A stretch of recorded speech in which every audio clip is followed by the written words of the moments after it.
Sebelumnya, Partai Demokrat melayangkan somasi terhadap beberapa akun medsos penyebar fitnah yang mengaitkan nama Susilo Bambang Yudhoyono dengan isu ijazah Jokowi. Salah satunya somasi dilayangkan kepada seseorang bernama Sudiro Wibudius Piliang.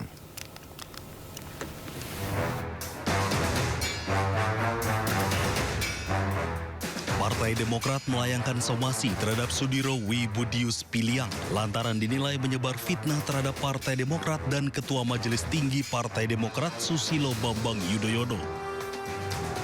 Surat somasi itu dilayangkan buntut unggahan video Sudiro Budius yang menuding bahwa SBY berada di balik isu ijazah palsu Joko Widodo. Surat itu diteken oleh 6 advokat dari Badan Hukum dan Pengamanan Partai Demokrat. Juru bicara DPP Partai Demokrat Herzaki Mahendra menyoroti sejumlah tudingan terhadap Partai Demokrat dan Ketua Majelis Tinggi Partai Demokrat Susilo Bambang Yudhoyono terkait kondisi kesehatan SBY hingga tudingan dalang dibalik isu ijazah palsu Jokowi.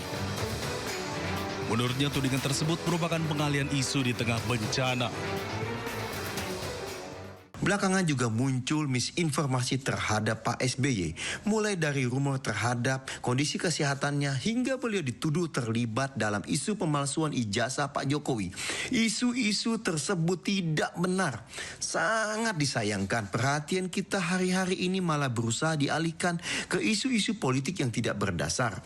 Pada seharusnya energi, waktu, sumber daya yang kita miliki, kita gunakan semaksimal mungkin untuk bisa membantu saudara-saudara kita yang membutuhkannya di daerah bencana. Mari kita bertanggung jawab dalam menyebarluaskan informasi, tidak mudah terprovokasi dan bersama-sama mengutamakan kemanusiaan. Saat ini yang paling membutuhkan perhatian adalah para korban di daerah bencana. Mari kita fokus pada saudara-saudara kita di sana. Sebelumnya, Partai Demokrat dan Presiden ke-6 RI Susilo Bambang Yudhoyono terseret isu kasus ijazah palsu Presiden ke-7 Joko Widodo. Atas tudingan tersebut, Partai Demokrat membantah dan meminta masyarakat tidak terprovokasi dan lebih fokus pada penanganan pasca bencana Sumatera. Dari Jakarta, Tim Liputan iNews melaporkan. Menteri Imigrasi dan Pemasyarakatan Agus Andrianto mengatakan hukum pidana kerja sosial mulai diberlakukan Januari 2026. Lokasi dan kerja sosial yang akan diberikan ditentukan oleh masing-masing pemerintah daerah terkait.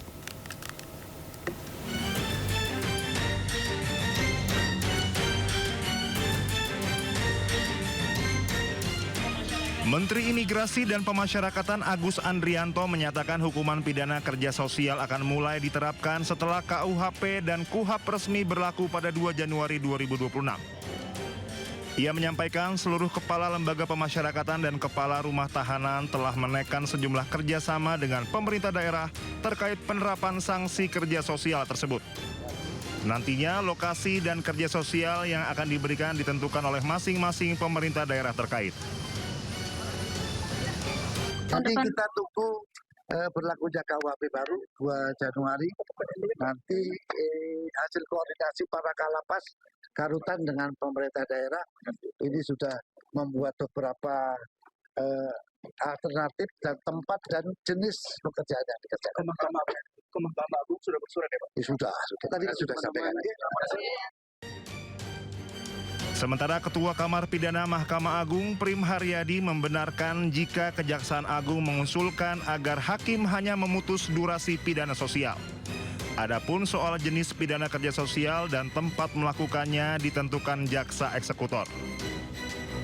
Prim mengatakan hingga saat ini Mahkamah Agung masih membahas masalah ini dan belum mengambil keputusan atas usulan kejaksaan.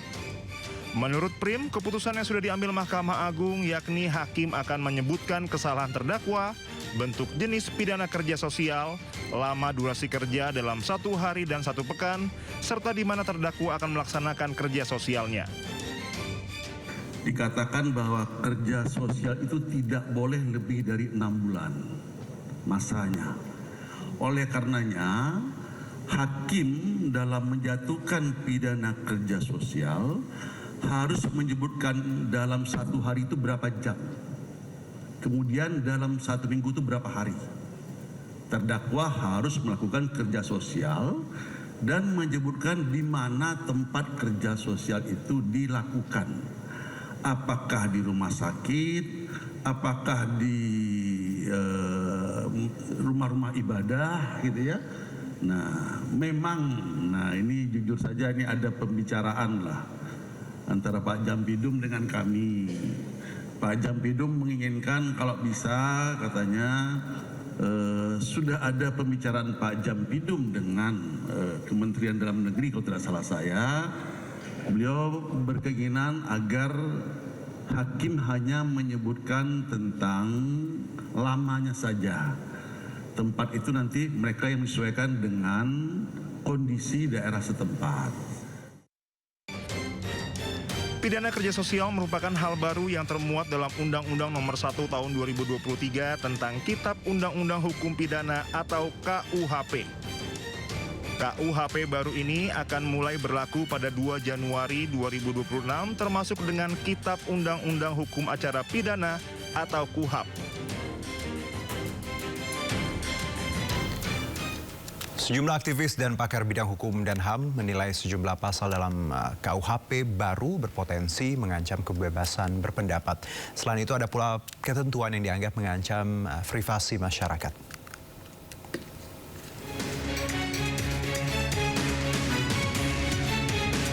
Undang-Undang Nomor 1 Tahun 2023 tentang Kitab Undang-Undang Hukum Pidana berlaku efektif mulai Jumat 2 Januari 2026.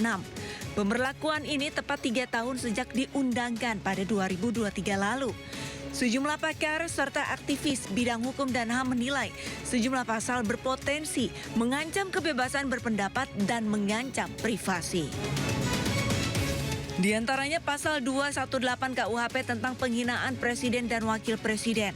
Pasal ini merupakan delik aduan, yakni terduga pelaku bisa diproses hukum jika ada aduan langsung dari presiden atau wakil presiden. Ancamannya paling lama 3 tahun penjara. Kemudian pasal 240 KUHP tentang penghinaan lembaga negara.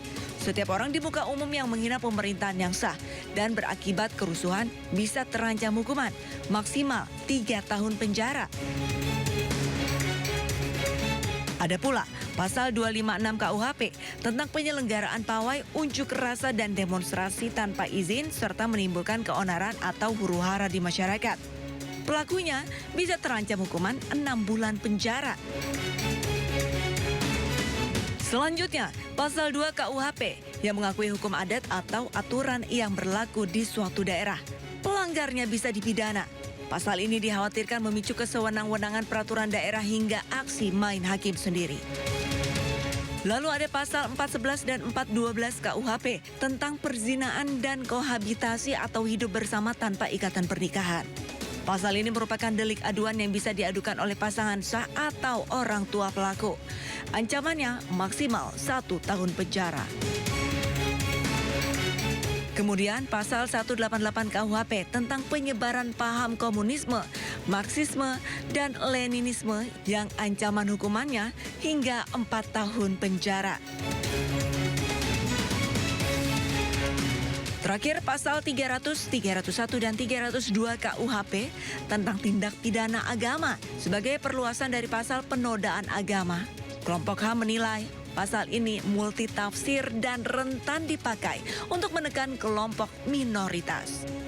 Ancaman hukumannya hingga 3 tahun penjara.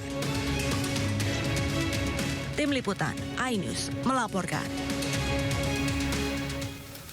Menko Yusril Iza Mahendra mengatakan KUHP baru tidak menghukum kritik terhadap pemerintah, hanya yang melakukan penghinaan. Pada kesepakatan bahwa kita akan segera menyusun rancangan peraturan pemerintah untuk melaksanakan ketentuan-ketentuan di dalam Pasal 28 ayat 3 Undang-Undang Nomor 2 Tahun 2002 tentang Kepolisian Negara Republik Indonesia dan melaksanakan Pasal 19 dari Undang-Undang Nomor 20 Tahun 2003 tentang Aparatur Sipil Negara. Di dalam Pasal 19 Undang-Undang ASN itu disebutkan bahwa jabatan ASN itu diisi oleh ASN. Tapi jabatan ASN dapat diisi dari prajurit TNI dan anggota Kepolisian Negara Republik Indonesia yang jabatan-jabatan tertentu apa saja ya, itu akan untuk peraturan pemerintah. Dan sampai hari ini peraturan pemerintahnya belum ada. Kemudian ada putusan MK, ada peraturan Kapolri nomor 10 dan timbullah diskusi yang meluas di masyarakat. Dan untuk mencari solusi menyelesaikan persoalan ini, maka dengan persetujuan dari Bapak Presiden itu akan dirumuskan dalam bentuk satu peraturan pemerintah karena bisa melingkupi semua instansi, kementerian, lembaga yang diatur oleh peraturan pemerintah. Kalau peraturan Kapolri skopnya terbatas internal Kapolri, tapi ini karena menyangkut kementerian dan lembaga dan melaksanakan ketentuan dalam Undang-Undang ASN dan Undang-Undang Kepolisian, maka harus diatur dengan bentuk peraturan pemerintah.